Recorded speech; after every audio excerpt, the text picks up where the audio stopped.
Today, we're going to take a look at the Cognitive Surplus notebooks. Now, this really, it was the fact that Wasky Squirrel uses these so regularly in his videos, and they tend to perform incredibly well, that got me very interested in it. This particular one is Equations That Change the World. Now, with that, there are apparently two different versions of notebooks they have available. One does much better for fountain pen inks, and the other not. Sadly, I did not realize, but this is one that does not. It is the Hypothesis Notebook series, and it is dot grid paper. Nice hardback. So the thing is, I went and chose an ink that I suspected to do much better when it comes to dealing with fountain pen inks. So it's going to do better, but not its best. We do see a couple points where it gets a little deep into the page, just because we do need to point it out. This is not going to be your best paper. Otherwise, really, we have no issues with this paper at all. It's not having any kind of a problem, but you would have to choose your ink carefully in order to get the result that I'm getting here.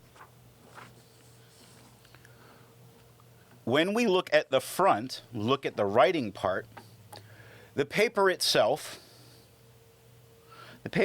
you can see, is absolutely not pure white. So we would expect to see some slight tone variation that does happen to the ink as a result of this. Now, looking at the dry fine nib, we get no feather, no spread. We get quite a bit less shading than we actually get on the Clairefontaine. But Clairefontaine is a coated paper. This is not. Clairefontaine's made for fountain pens. This is not. A wet fine certainly had a lot of spread that was going on. There's no real tone variation. We get no feathering, though, and that was about the ink choice. It was choosing an ink that is going to help it perform a little bit better. Now, I'm going to run through the others, and I'm going to give a little commentary on when you have paper that's not really best for it. When we get to the medium flow, medium nib, again, still really good performance with the same color, slight bit of spread, no feathering. How about a medium flow broad? Medium flow broad does get a little bit of spread. It doesn't get any feathering. It shades noticeably less. And the wet broad that on the back of the page had the most spots that showed through. The wet broad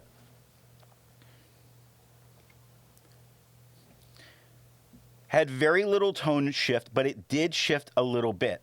It does have a slight bit of spread that's going on. It still does shade just a little bit. So here's the thing about choosing a notebook, and if you do what I did, you accidentally chose the wrong one. Just be wary of what inks you choose to use on it. That's all you have to do. You have to sit there and say, well, this ink I know is not super aggressive. It's not going to get very deep into the page. Because if this is all I have to deal with on a nice notebook is the occasional tiny spot that'll probably disappear. If I wrote back here, you wouldn't notice it, then not such a big deal. Just test inks on a page before you go. And if you have to choose an ink to use, so be it. This notebook, for instance, I'm going to wind up using next year as my in-school notebook. That's while I'm teaching lessons, any notes I have to take about that lesson, or at faculty meetings, the notes that I take at those meetings. All of that's going to go into this notebook. I really do enjoy it. It just means that I'm going to go ahead and have to have a pen dedicated to using in this notebook at school. I'll choose an inexpensive pen that I can leave there with no real concerns. That's the way to defeat the problem of paper that may not be perfect. I understand the other one's even better, but this is the one that I purchased, even though by accident.